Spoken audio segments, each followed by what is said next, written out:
Alright, welcome to NatePushTech.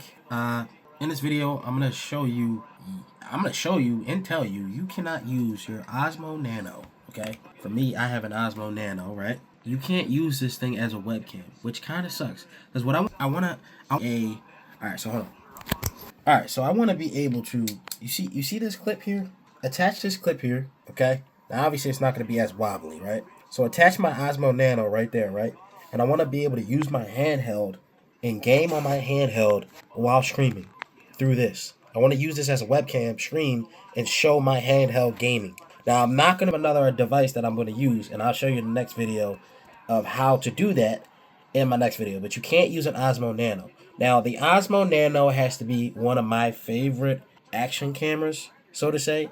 I don't really even see it as an action camera, dude. This thing's like an actual camera. The sensor is pretty large for this little thing, and it puts out some good light at night.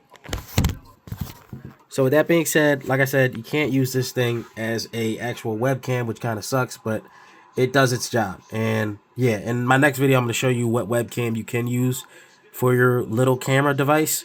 You know, whether it's DJI, GoPro, I'm going to show you. I'm going to show you something cool. So, but the OSMO Nano, can't use it as a webcam. It won't let you. ChatGPT even said it itself. You know, if you're trying to use this as a webcam, you bought the wrong device. So yeah, you can't use this as a webcam, unfortunately. Kind of sucks. I'm sure there's other hacks to it. Obviously, you could use it as like a mirroring device with the Osmo Mimo app.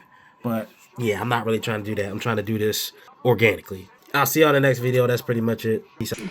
The GOAT says true. Holly, Jared Eads, because fight move. Ash said true. So Paul is from Holly. Honeycutt Williams says true. Right? No Paul's in here to listen to the rest of this. But the Cowboys to win last week before we had the holiday break, and I bet the Cowboys to win straight up as well. So what happened did not surprise me. I agreed with you, even though they were down 21-0 against Philadelphia. I think that the game was like totally over. None of this feels fluky whatsoever. It feels legitimate, and they are dangerous. Very dangerous. I said that again to Brian. I was like, this is not. It's maybe there or there's on game. Yeah, there's on game. Also, just that it was as long as it was before they got winning Williams here. Because it does feel like if they were having it the whole season, this is a different team. No, it would be definitely right.